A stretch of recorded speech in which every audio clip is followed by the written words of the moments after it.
comportam, será que elas são dependentes uma da outra ou independentes? Como assim? Digamos que o olho claro, ele está associado ao cabelo loiro, ou eu posso ter um olho claro, né, e um cabelo crespo, por exemplo.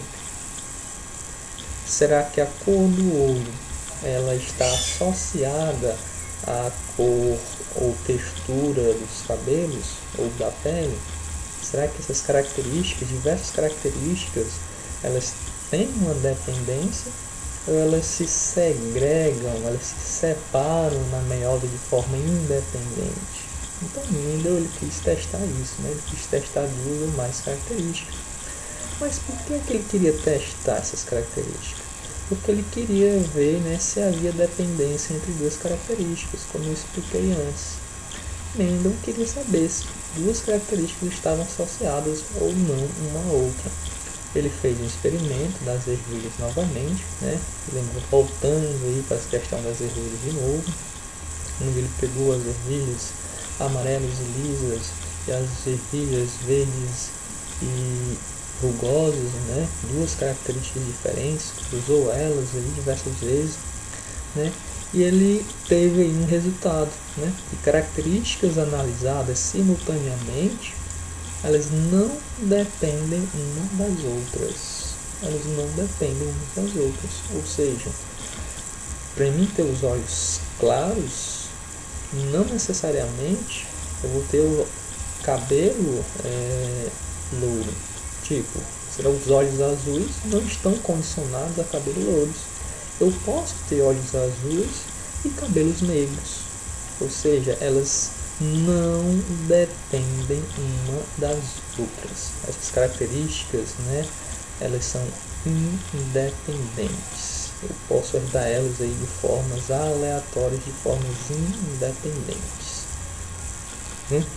Espero que vocês tenham entendido aí mais ou menos um pouquinho. E para consolidar aí, a gente vai resolver uma breve atividade. Só recapitulando aí, né? Que na primeira lei de Mendel ele lida com uma característica, né? Que é a lei da segregação dos fatores, né? Como é que esses genes eles se separam, né? Na formação de um novo indivíduo. E na segunda lei de Mendel nós temos a lei da segregação independente dos fatores. Ou seja, quando ele analisa aqui mais de duas características, duas ou mais de duas características. Quando são duas características, ele é também chamado de leis de hibridismo. E quando são mais de duas, né, vem do polihibridismo, né, porque nós vamos ter dois híbridos para duas características, na verdade. Então, bora lá, uma atividadezinha para fixar o conhecimento. Imagine que uma mulher, né, com olhos escuros e visão normal, Czão, Czinho, Mzão, Mzinho, casa-se com um homem de olhos claros e míope, Czinho, Czinho, Mzinho, Mzinho. Sabendo que os olhos escuros e a visão normal são determinados por genes dominantes, Czão e Mzão, qual a probabilidade de nascer uma criança de olhos claros e visão normal? Essa questão, a gente poderia resolver elas, né, através do quadro de Binet. Por ser duas características, nós teríamos aí um quadro com 16 possibilidades, né? Já que cada indivíduo desse, ao invés de gerar 2 gametas, cada um geraria 4 gametas, né? E quando houvesse essa combinação, iria dar 16 resultados. Então, há uma forma mais fácil e mais rápida da gente fazer isso, né? E que forma é essa? Analisando uma característica de cada vez, analisando essas características de modo separado. Então, vamos lá. A gente vai fazer aqui o quadro, né, de Binet. Vamos fazer aqui o quadro de Binet. É como se fosse o jogo da velha mesmo, não tem problema. Aqui nós temos um indivíduo masculino e aqui nós temos um indivíduo feminino. Então vamos lá, vamos pegar a primeira característica, né? Que é em relação a cor dos olhos. Em relação à cor dos olhos, nós temos aqui uma mulher, né? Em relação à cor dos olhos, ela é Czão, Czinho, né? Então, quando essa característica, né, ela vai seguir o meio da meiose, vai gerar o gameta Czão e vai gerar o gameta Czinho. Percebam aqui que a gente está analisando, né, uma característica de cada vez. Em relação aos olhos, né, o homem aqui ele vai ser o que? Czinho, Czinho. Feito isso, é só juntar, né, os gametas para ver o que é que vai dar. Então, Czão com Czinho vai ficar Czão, Czinho. Czinho com Czinho, Czinho, Czinho. Czão com Czinho, Czão, Czinho. Czinho com Czinho, Czinho, Czinho. Agora é só a gente interpretar esses genótipos, né, para ver como é que vai ser o fenótipo delas, como é que essas características elas vão se expressar. Então a gente viu que o Czão ele é dominante, né? Ele é dominante.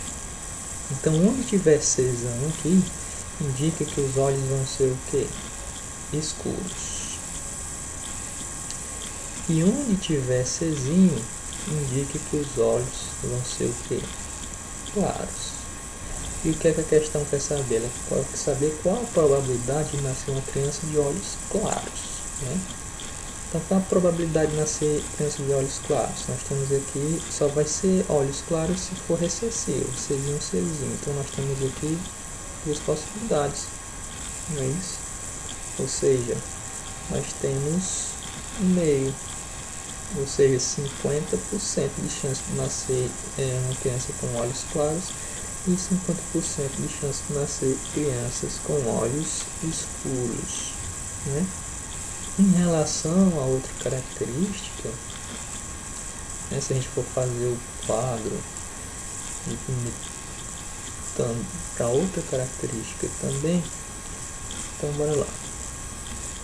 Em relação a outra característica, né, que é a visão normal ou mil, nós temos aqui um indivíduo, né, com par de alelos Mzão e Mzinho, que ao serem divididos, né, os gametas vai ficar um gameta com Mzão e vai ficar um gameta com Mzinho. Da mesma forma, nós temos aqui um indivíduo, né, que é homozigoto, né, e ele é Mzinho. Então, um gameta vai ficar com Mzinho e o outro gameta vai ficar com Mzinho. Quando for juntar aqui os gametas para formar um indivíduo, é só ir juntando aí que nós temos aqui o Mzão, Mzinho, Mzinho com Mzinho. Nós vamos ter Mzinho, Mzão com Mzinho, nós vamos ter Mzinho, Mzinho com Mzinho, nós vamos ter Mzinho. Então perceba que o dominante aqui é o Mzão. E o Mzão ele vai expressar indivíduos que têm esse alelo, são indivíduos que vão ter uma visão normal. Então, em relação à visão normal, nós temos aqui né? Dois indivíduos híbridos, Mzão e Mzinho. Em relação à visão míope, nós vamos ter dois indivíduos também, Mzinho e Mzinho, dois homozigotos aqui para Mzinho. E a questão quer saber qual a probabilidade da visão normal. Então perceba que é metade dos casos, metade das possibilidades, ou seja, um meio também. Então, uma vez que a gente tem esses dois valores, 50% podem nascer com olhos claros, 50% podem nascer com a visão normal, é só a gente multiplicar um pelo outro, um meio vezes um meio. Multiplicando aí, né, nós vamos ter um quarto. Por que um quarto? Multiplica denominador por denominador, numerador por numerador. Então, 1 vezes 1, 2 vezes 2, 4. Então, a possibilidade, né, de nascer uma criança de olhos claros e visão normal é de 1/4. Ou, né, se a gente for dividir aí, de 25%. Então essa aí é uma revisão bem básica e breve, né, a respeito das principais leis aí do Mendel. Agradeço e até a próxima aula.